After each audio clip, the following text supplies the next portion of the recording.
Hey, thank you, Chris. Thanks, everybody. Thanks, Ralph. Thank you, Jerry. God, what a privilege it is to be here. I woke up really sick today, which all that does for me is it builds in the disclaimer that the cold medicine may be talking today. My name's Matthew Mitchell, and I have alcoholism. And my sobriety date's May 16th, 1993.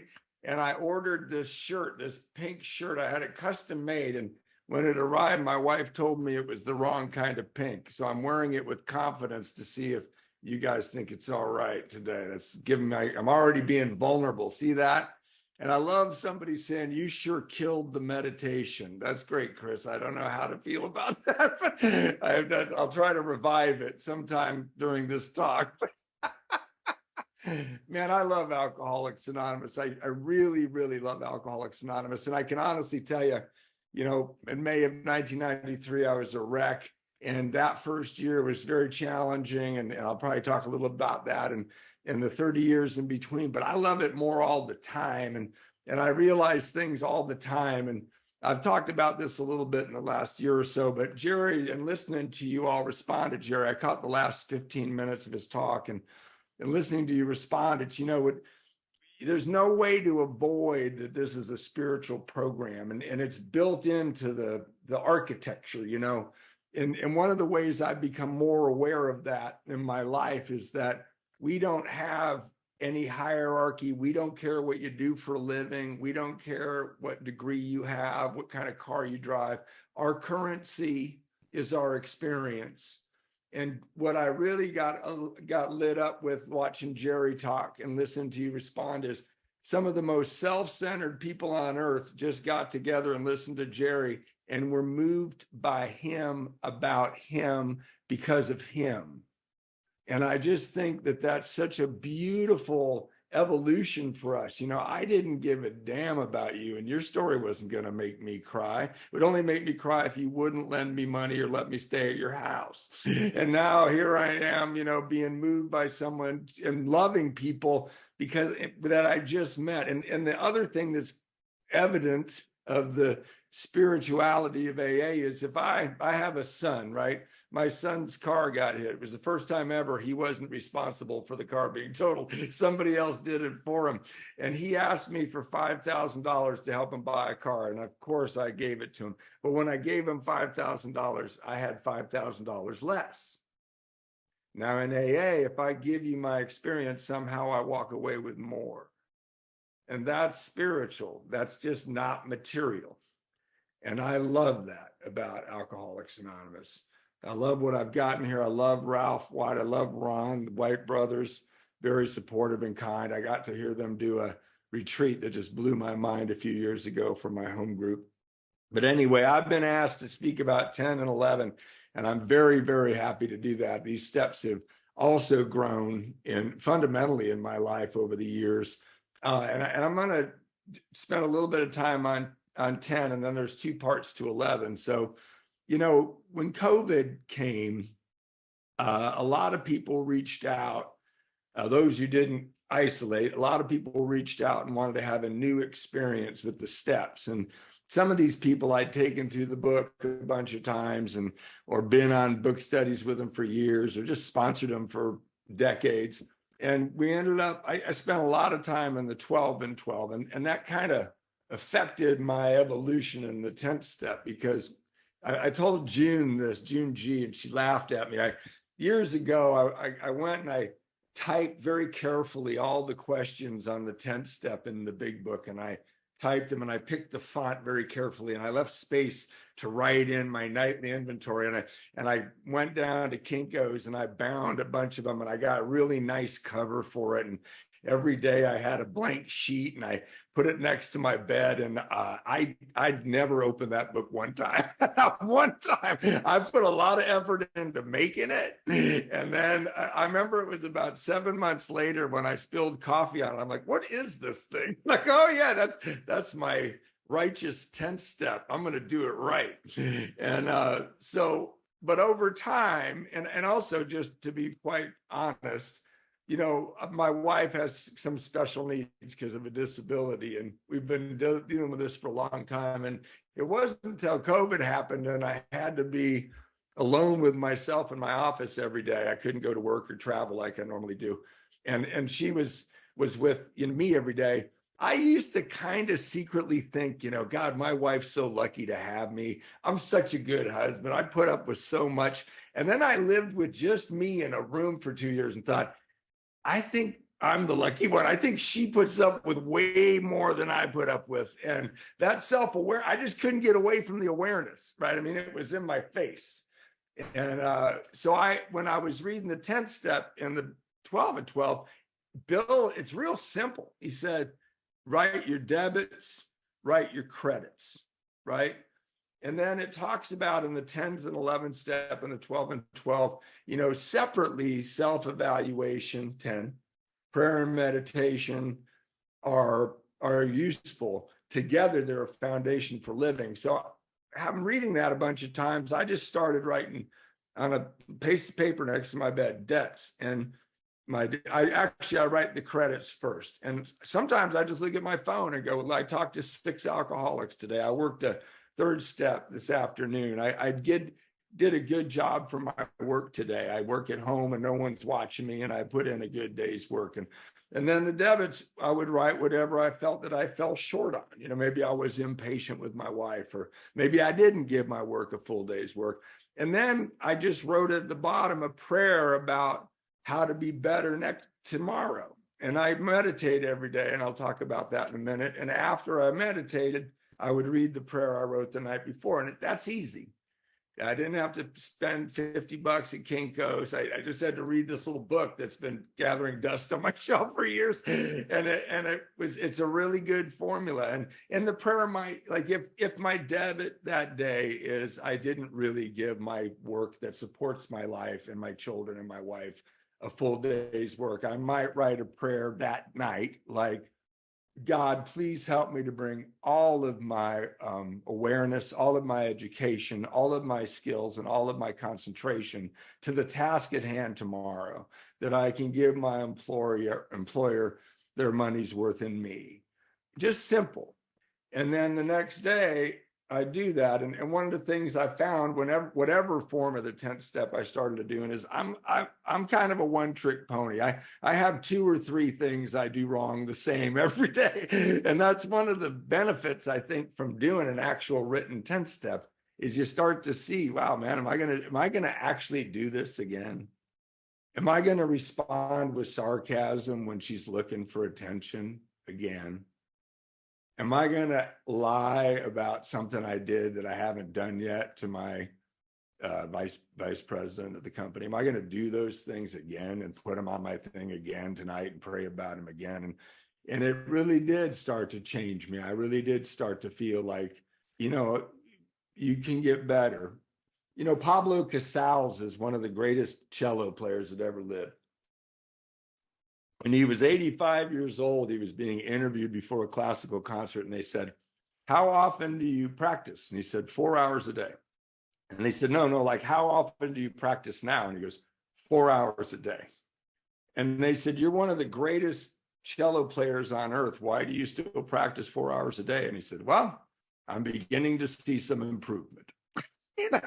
And that's how I feel about the 10th step, By all accounts, like Jerry said, I'm a completely different guy than I was when I got here. I'm not dangerous to myself and others, but I'm not anywhere near what I could be. And let's jump into that. I want to talk about 11 and 12, because what I really wanted to do, and I think the first time I did this was at Woodstock. I really went to my room that night after hearing all the amazing speakers and thought, help me tell the truth about my experience with the prayer and meditation, because I don't want to dress me up for you. This is as dressed up as I get. I mean, this is it. It's all 2 inches deep, man. I want to tell the truth about me in AA, and because it's AA I love. It's not my version of it, but I want to tell my experience, and I want to talk about my evolution with prayer. Just a little background. It's going to sound very contrary. I have a degree in English literature, and I have a degree in religious studies. And then I went on the road with a band for 11 years. So I have three useless talents in the business world. But I have this degree in religious studies didn't really have any effect on me when I got to AA. And I didn't like the 11 step when I saw it. One of the things that I saw is, prayed only for the knowledge of God's will for me and the power to carry that out. And I said, I said to my sponsor, man, I don't want to know God's will for me. And part of that is what Jerry talked about. I was raised in the Catholic school, and we like to say we were drug up by the witches of God, the nuns that were so scary. And they would tell me, they said, if you think about sex, you're going to hell. And while I was going through puberty. And so I had that feeling all along that I wasn't good enough for God. And by the time I got to AA, I really wasn't. I had been living in such a way that there was no room for any grace. And I had done things that were contrary to my principles and my character and my beliefs and the way I was raised so frequently that I felt a little bit irredeemable. So when I read that, prayed only for knowledge of God's will for me and the power to carry that out, I just didn't want to know, and my sponsor is a good man. He doesn't just fire back with an answer. He treats me with respect, and he didn't answer right away.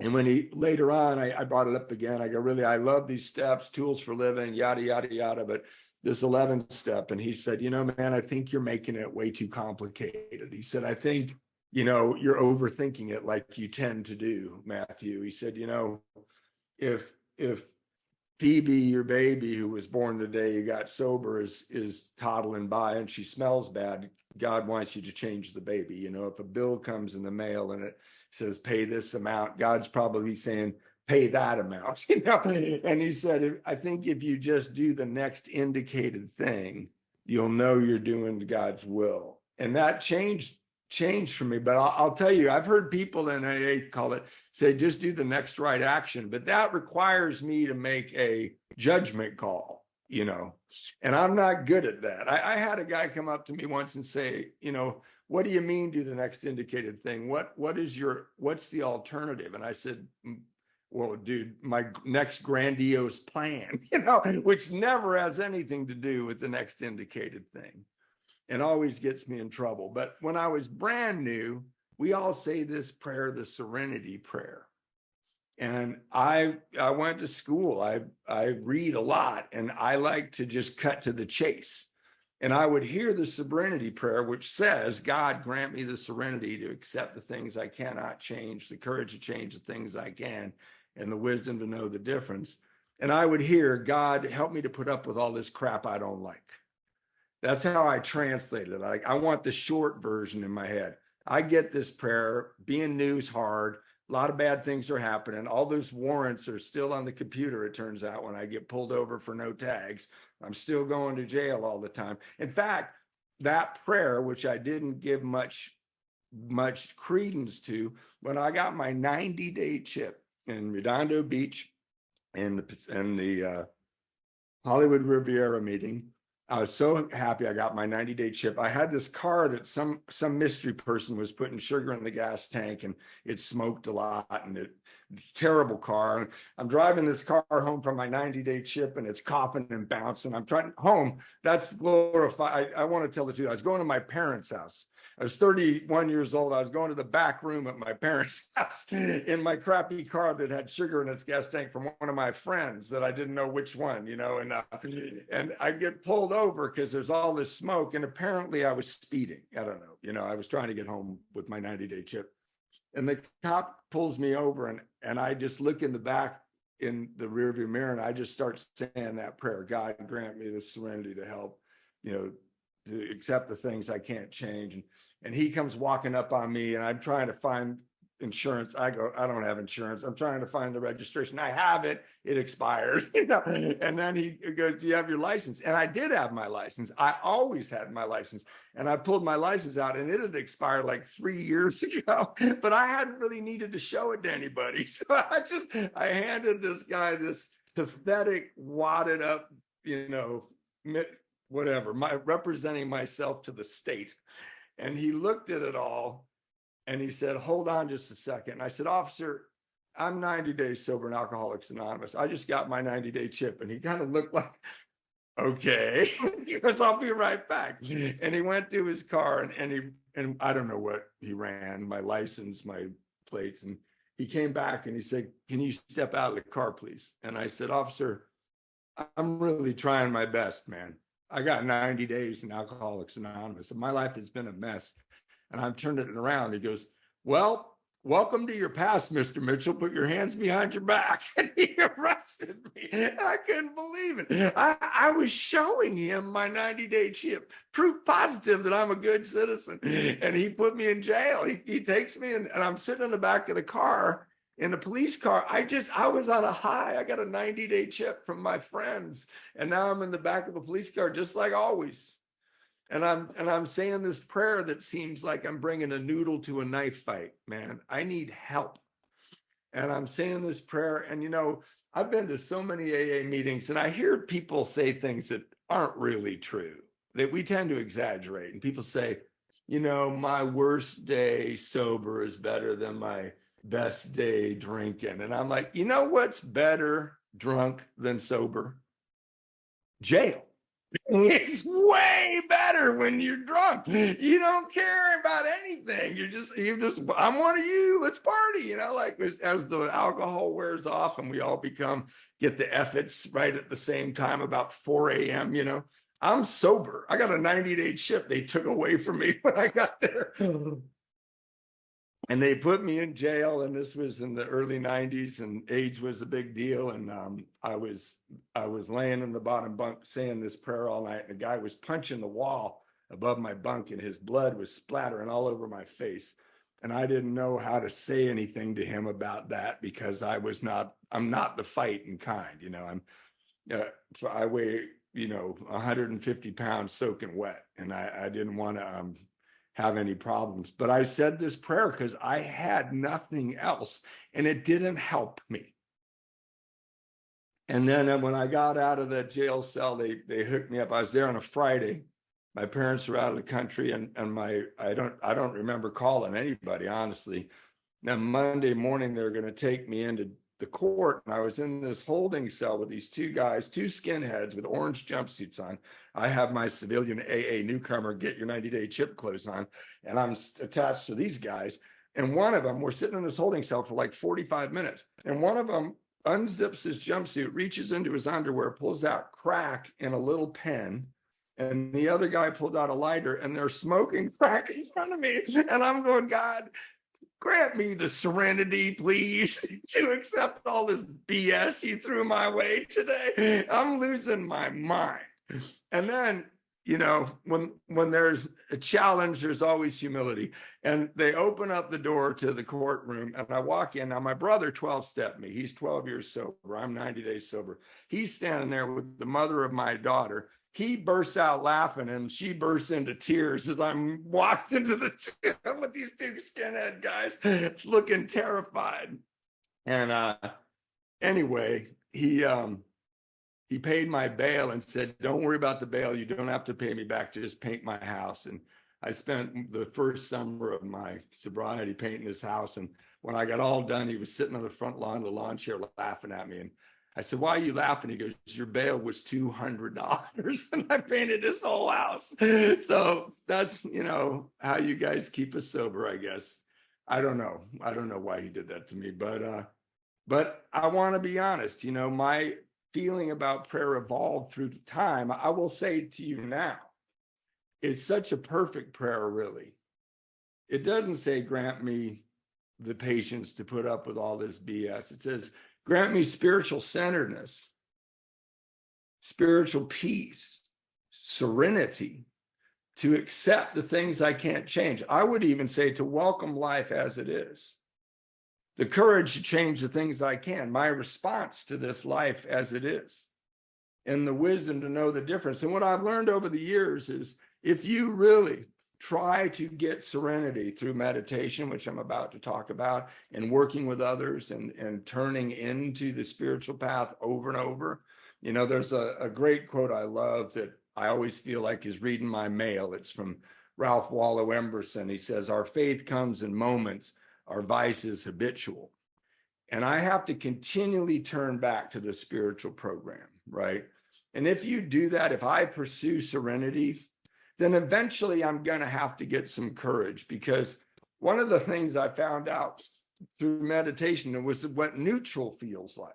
Because I've been in overdrive my whole life. And when you're in overdrive your whole life, you don't know you're in overdrive because you've been doing it for years.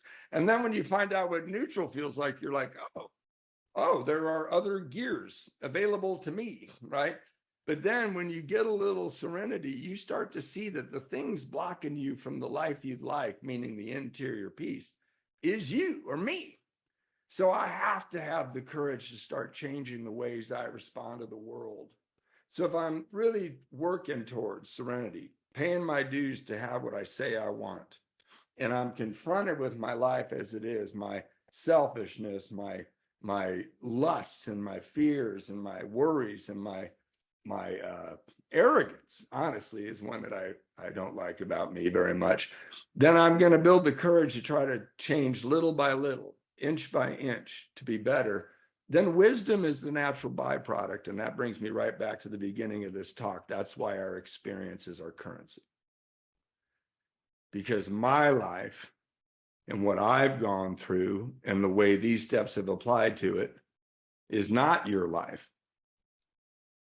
But it might represent your life a few years ago, or it might represent your life a few years from now. I was in a meeting once, and when I was a year sober, and everybody was in a circle, and this guy said, I have 16 days sober and I'm coming out of my skin. I can't believe it. I feel crazy. I feel lonely. I can't get a job. And then he paused and he hit the next guy next to him to share. And the guy said, I have 17 days. Keep coming back. It gets better. And it was so perfect, because the most valuable currency in the room for that guy was the guy next to him, right? I didn't, when I was new and a guy with 30 years shared, I was like, wah, wah, wah. Who wants to hear that bozo? He hasn't had fun for 30 years. We're nuts. We're crazy. So, but prayer changed. I had an evolution. I had a moment where I was confronted with what the power of it actually was. And I was mistaken about prayer, what it was, or at least for me. A lot of people look at it differently than me, but I mentioned that my wife is disabled, and I met the woman of my dreams as a result of being sober, as a result actually of trying to remember a guy's name at a meeting so he wouldn't feel like uncomfortable because he was from out of town. He gave me a job, and the job led to me bumping into this woman at a bus stop, and we got married, and we were happy. Lovely woman, like really, really beautiful. And in fact, for years, I used to think she was going to wake up screaming and run out. I was thinking, what have I done? Like one of those moments of clarity we all fear our wives might have someday. But what happened was we were having this good life. I'm working hard in AA. We have a little baby to give Phoebe a little brother. We have another baby, and now they got 2 girls and a boy, and we're sharing Phoebe with Anna, the girl that I got pregnant before I got sober, and things are rocking, and I got this new job because we had been working at airlines together, Pip and I got a job in the pharmaceutical industry. I was really worried about it because I had to go off for training in 10 days. And I walked in the door, and my wife was having a massive stroke, and she was 38 years old. And she just fell backwards and started babbling. And my wife is British, and she has a very beautiful, beautiful accent. And just being near her calms me down. And something had gone really sideways. And I got in the ambulance, and I left my children. I left my 1-year-old, and I left my 4-year-old, and I just climbed in the ambulance, and people in the neighborhood took my kids, and because Pip can't go away. Pip's the middle of everything. And I just didn't know what to do. And I called my sponsor, and I called my sister, and I called her family that was in the UK. And a lot of miracles happened. She was in a hospital for 5 weeks, but I had to go to training in 10 days. And I went to Bill C, my sponsor, and I said, I don't think I can go to training. And he goes, why not? And I said, well, Pip's in ICU. And he goes, oh, are you a doctor? And I'm like, what do you mean, man? And he goes, well, what are you going to do for her? And I'm like, why are you being such a jerk? And he said, look, I don't know what you see, but I see a family that just lost half its income. You got 3 little kids and a disabled wife. She's not going back to work. He said, why don't you go to training and let us visit your wife? We can do the part you were going to do. And man, I did not want to do that. I thought he was nuts. I thought he was callous and unkind. And I went up to ICU and I was standing next to Pip and I was distracted because of this weird advice. And Pip said, what's going on? I told her what happened. And she said, oh, well, he loves us. And he's never really said anything self-serving to you. He cares for us. What are you going to do? Sit by my side? I'm going to be here a while.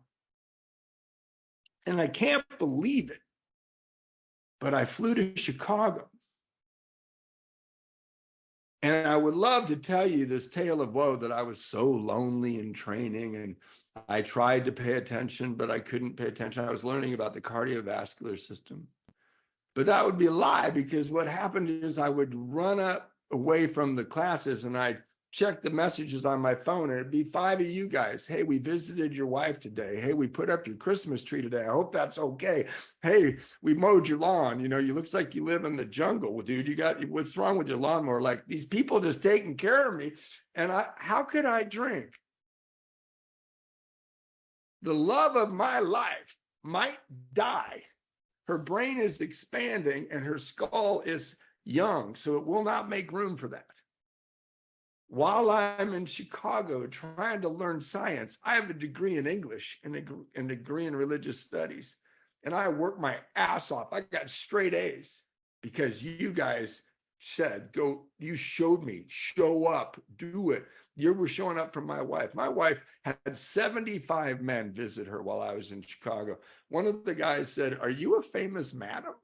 Why do all these men come to see you?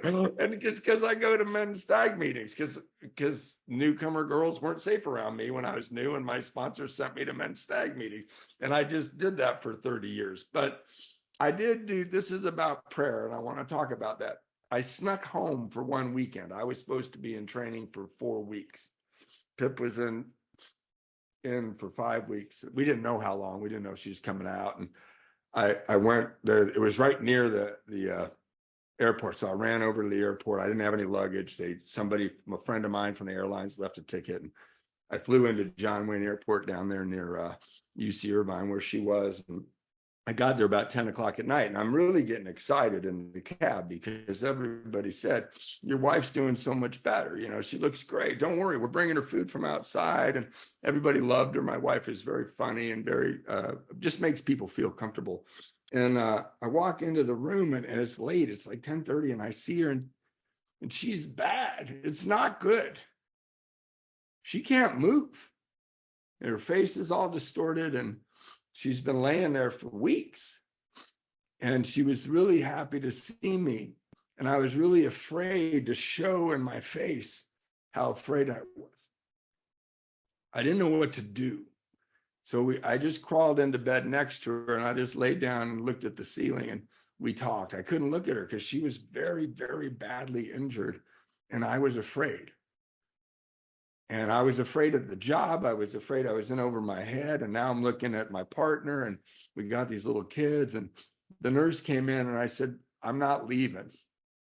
I got a hotel room, but I'm not going over there. And she said, okay, we've been wondering where you were. It's fine. And she left me some towels and some shampoo and stuff. And I woke up at 3 o'clock in the morning, or 4, no, it was later than that, like 4 or 4:30. And I was exhausted, so I fell asleep, but I woke straight up, like I sat up out of the bed, and I was so afraid, like afraid like I've never been before or since, honestly. And I just didn't know if I could handle this life that I had. the children and the job and whatever care she was going to need. And she was the alpha partner. She paid all the bills. She schemed and planned. She helped me have the courage to go after better jobs. And she was not going to ever be the same. And this was real clear in that room that night. So I crawled around her, tried not to wake her up, and I saw the shampoo and towel. So I just decided to take a shower. It was the next indicated thing. And I walked down the hall, and I didn't enjoy the walk through ICU at 4 a.m. It was very scary. And I got into the shower, and it's this great big, like the shower from One Flew Over the Cuckoo's Nest. It's an orthopedic shower. It's not welcoming. Everything was foreign and weird. And I took off all my clothes. And I remembered my grand sponsor, Jay, had once said, pray with the intention that all of your prayers are being answered. So I fell to my knees in this shower with the water coming down. And I said, God, I can't do this. I'm not the man for this job. I need power. And I know, don't pray for you and pray only for the knowledge of God's will. Screw that. I need help. And I said, I need power, and I don't have the power. I don't know if I have the power for this weekend, but I don't have the power for this job. And I really prayed with the intensity and the intention that my prayers were being answered. And I stood up, and nothing had changed. I was filled with fear. I didn't feel any better at all.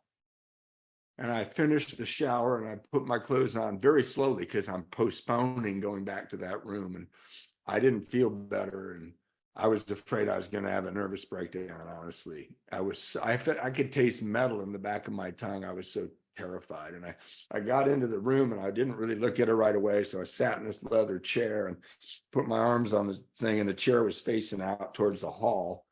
And out in the hall are these nuns or not nuns, the nurses, murmuring, and it's not pleasant out there. So I closed my eyes, and I'm sitting in this chair with my eyes closed at 5 a.m, fresh out of the shower. And I realize I can feel Pip. I can feel my wife, Pip, that I can feel her in the room. And I remember thinking just academically, I wonder if she were in a house and I was blind. I wonder if I could find her. And I thought, I bet I could find her. I bet I could.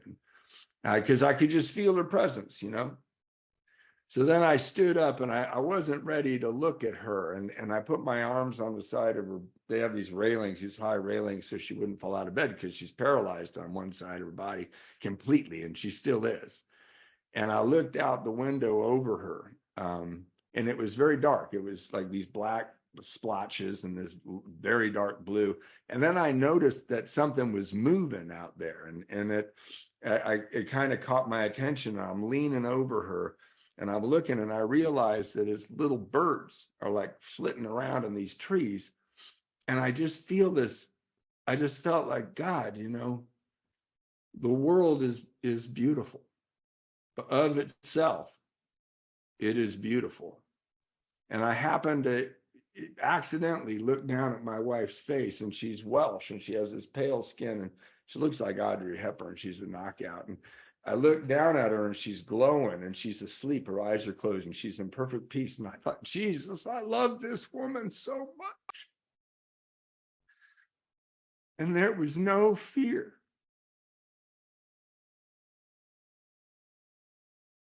And since that day, I have prayed about many things. I've raised children to adulthood. I've been through some very difficult times with people passing away and challenges in my work.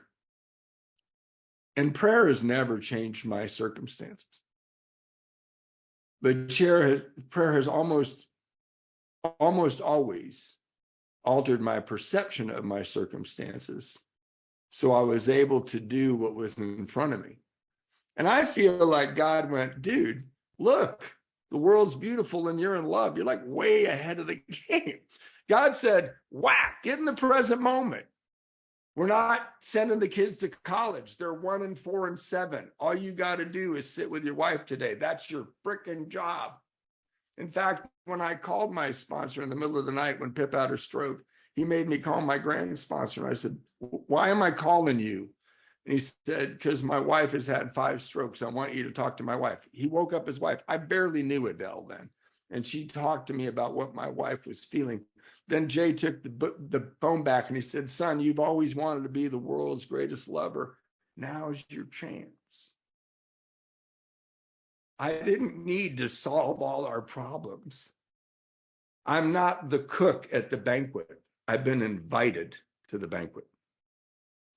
I'm supposed to be a good member of the dinner party. And I thought it was the Donner Party before I got here, but it's the dinner party. And I came here and I've known what to do. And I can tell you that fear has never, ever, ever come back. I've had fears. One time I was driving down the freeway and I couldn't get a hold of Bill. And I called Jay. He goes, what's wrong? And I go, I'm freaking out. And he goes, why? And I go, I don't think they know who they hired, man. I'm not a science guy. I think Pip realizes I'm not really the guy she married. And my kids I'm screwing my kids up. And Jay bursts out laughing. He's just laughing hysterically. And I go, what's so funny? And he goes, I don't know. Let's pretend for just a minute that you're not in charge. And then I started laughing because I forgot. And he said, what are you doing right now? I go, I'm driving on the 710 freeway. He said, your job is to drive on the 710 freeway better than anybody else is driving on the 710 freeway today. You got to be the best driver on the 710 freeway. That's all you're supposed to do. The indicated thing, the thing in front of me, the present moment where God lives, right? So that's my relationship with prayer. And I'll talk about the prayer of St. Francis at the end of this. But I want to say this about meditation. You know, I've tried to practice it and studied it. In school, I went off to a Buddhist monastery in Mount Shasta when I was in college, but I smoked a lot of pot back then and they wouldn't let me stay with them. And so I went home and was a half-assed Buddhist in my dorm room for a while, which I don't know. I didn't kill ants. I don't know what that meant actually at the time, but I wrestled around with meditation, you know. But I go to a meditation meeting at Thursday nights in Manhattan Beach. And one day I gotten a lot of promotions at the company I work at now. And I was not doing well. I was sponsoring people. I was speaking at conferences. I had people living in my trailer. I was doing the 12 steps with everyone. I was going to my home group. I was a really good husband. I was providing for my family. And I just felt empty inside. I felt like if you followed me around, you go, that guy's got a great AA program. And if you looked inside me, you go, holy crap. And Jay's wife came up to me and she said, what's going on? And I said, I'm okay. And she goes, no, you're not. And I said, I'm not okay. I'm not doing okay. She goes, how much are you meditating right now? And I go, well, not much at all. And he goes, okay, she said. And she looked around. She goes, double that, which I've always loved. She didn't shame me. She said, do twice as much as none at all. And then she walked away. And I swear to God, they must have planned this, but he says they didn't. And I'm drinking my coffee, eating this cookie, watching his wife walk away. And Jay walks up. He goes, how you doing? I go, I was just telling Adele I'm not doing very well. And Jay says what he says a lot. He said, how can I help you? And I said, well, Adele says I need to double my meditation. And he goes, okay. What time do you wake up? And honestly, since Pip got disabled, I wake up at 5. I need some time before the circus starts. And I go, I wake up at 5. And he goes, oh, I'll call you at 6. Because he didn't wake up at 5. He didn't wake up at 6 before this, it turns out. And he said, I'll call you at 6 wherever you are, whatever hotel room you're in, if you're at your house. And we'll meditate for 5 minutes. I said, I would love that, Jay. And he did. He called me. He said, hi, it's Jay. I said, hi, Jay. He goes, I'm going to set the timer now. Then I'd hear the bell at 5 minutes. He'd say, I love you, Matthew. I'd say, I love you, Jay. And we'd hang up. And we just did this 7 days a week for a few months. Then like 6 months into it, this guy heard about it and said, can I join you? So we got this little conference call. And then we did it every day. And 5 minutes was stupid. So we did 10. And after a while, the other guy goes, can we do longer than 10? This feels kind of like a waste of time. And so we did it for 25 minutes. And we've been doing that for 19 years. every day. I take Sundays off from the group because now I'm the guy who runs and there's 47 people on that conference call. And I never miss a day without meditating. And I want to talk about meditating. I think people misunderstand meditation, and I think they misunderstand the gifts of meditation. And I'd like to tell my experience. And I want to point out, both with prayer and meditation, I did not apply myself to them. They manifested in my life. I did not go, oh, I should meditate more. I'd said that 1,000 times. Jay said, how can I help? And I said, yes. And now Jay's not even on the call anymore. We just do it, and so it isn't, again, I'm not a good Boy Scout. I'm not. I just get swept up in the fruits of the spiritual temperature of the room I'm in, of the people I surround myself with. I have been lifted up by giants just because I hang around with them. And I started meditating. And a lot of times people say, you meditate? This lady said this to me at a cocktail party up in Washington. And I go, yeah. And she goes, so you sit and there's nothing in your mind. And I started laughing. I go, wow, that would be awesome. How do you do that? I've never heard of that. And people think that's what meditation is. And I'm going to tell you my experience. And I read it a long time ago in a Buddhist magazine when I was smoking a lot of pot in college.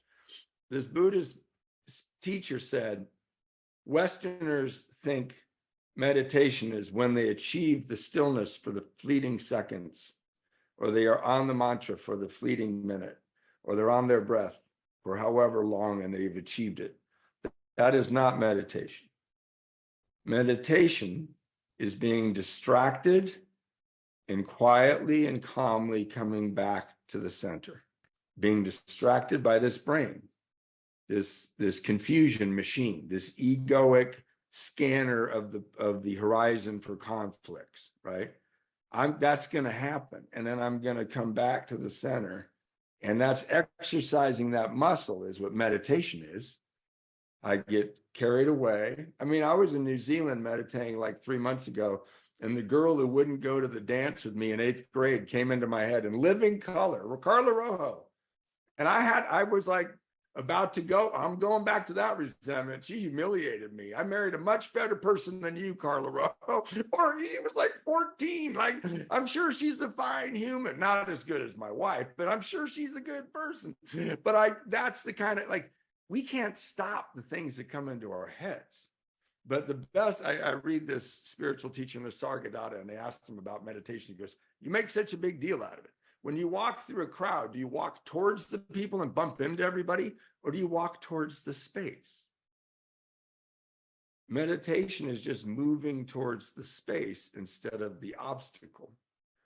And I'll tell you what, man, you do that every day for 19 years, things change.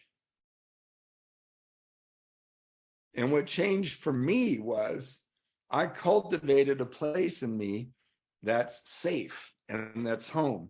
In the 12 and 12, on page 105 in step 11, Bill writes, perhaps one of the greatest rewards of meditation and prayer is the sense of belonging that comes to us. We no longer live in a completely hostile world. I love alcoholics. They always talk about how we're loners. I did okay by myself. I'm not a joiner, and we sort of self-impose this isolation. I know I was lonely when I was new. I was lonely because I thought I was alone, And the prayer, when I prayed, God, our Father who art in heaven, when I was a kid, I would say to the nuns, is God in the sky? And she goes, he's farther away than the sky. So I'm picturing in my brain that can't handle it, he's 93 million miles up there, so far from me, and I'm whispering into the ether, right? I said, what's that? Can you meditate if you don't believe in God? Yeah. Will it smash your isolation? Yeah. The first thing meditation does is it calms down your heartbeat and your breath. I'm finding out that I got a neutral on my gear stick. And I do that every day. I practice going into neutral, right? Well, that's the breath right there. I'm breathing, right? I'm noticing things I didn't used to notice before. If you start to really just be present, you realize I'm not separate from the universe because I breathe in what it breathes out. I'm looking at a whole bunch of trees out there.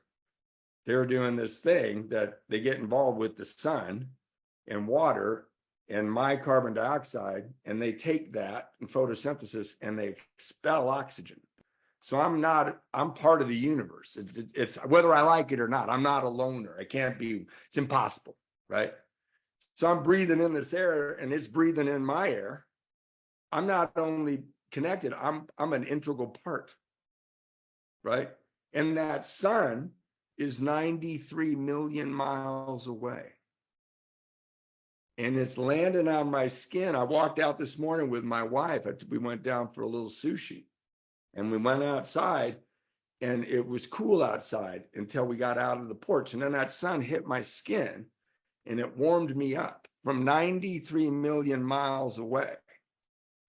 And I know, because I work in science, that it's working right now in my skin, creating vitamin D so that I can be not so exhausted all the time. Vitamin D is tremendous for you if you feel tired. Take vitamin D or walk outside. That's my point.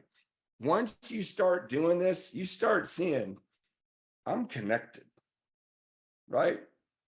And what it says in the book is, we sought through prayer and meditation to improve our conscious contact with God. Sounds pretty ambiguous, right?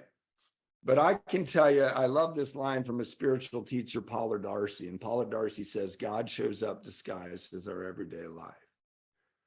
And because I cultivate some stillness every day for 20 minutes, like it's a priority, and because I cultivate returning to silence, I'm more connected to my everyday life. My son went through some terrible, terrible anxiety and depression when he was 19 years old. I visited him in a mental hospital.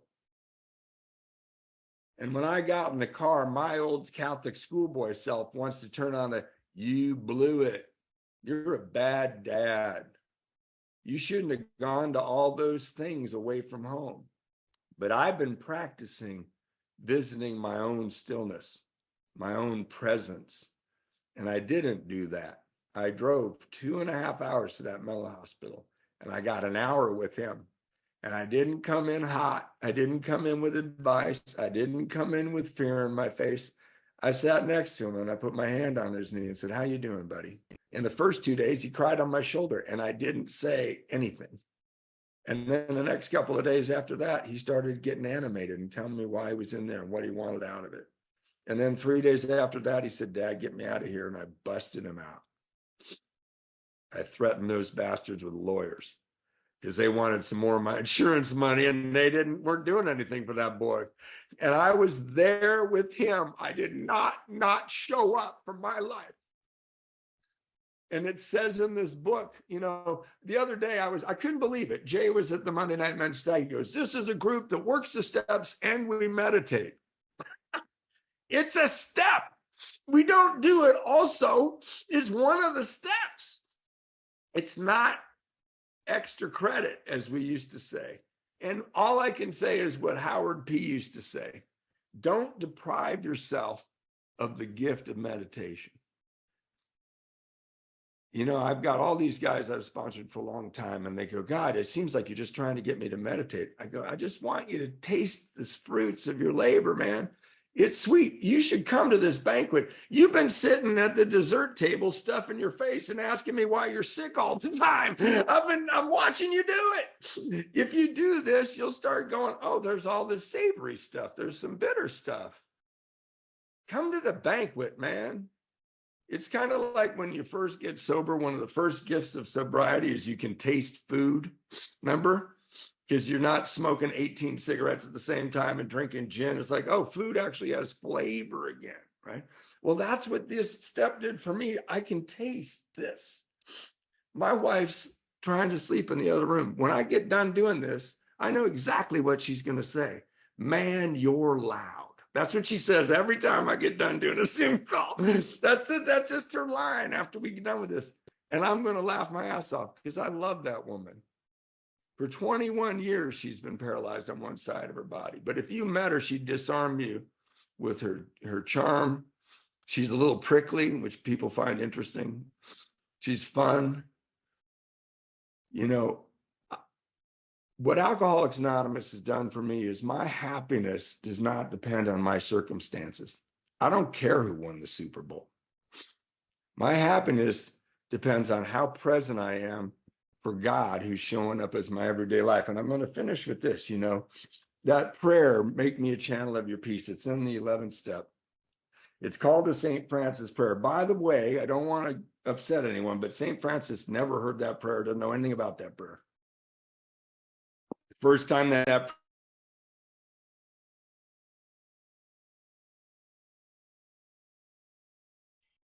You muted, Matthew.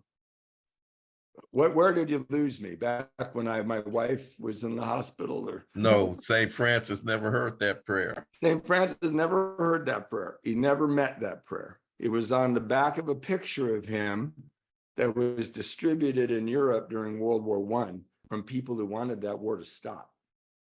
And when I think about the world today and the world my children live in, and all the things that have come at us and the divisions, and I get really arrogant and self-righteous, and then I get really sad, and then I always come to the bottom, and the bottom is, what can you do? What can I be in this world? Because I'm not going to change my neighbor's mind. I'm not going to change the way the world lurches from one part to the next, however terrifying it would be. But I could probably change me. And when I think about that, I think about that beautiful prayer, make me a channel of your peace. It doesn't say, make me a channel of the right point of view to beat you over the head with it. It says, what am I a channel of now? Resentment, fear, lust. My lust is loud. My intuition is quiet. My anger is loud. My intuition whispers. And meditation tunes me in to hear the whispers. And this prayer, make me a channel. I'm not the source. Make me a channel of your peace. Where there's hatred, let me sow love. At the office, when she tells me I'm loud, when my son calls and accuses me of inventing capitalism and ruining the world, I can just be a channel of peace. Every one of those things says, give me the burden and let your light shine through me.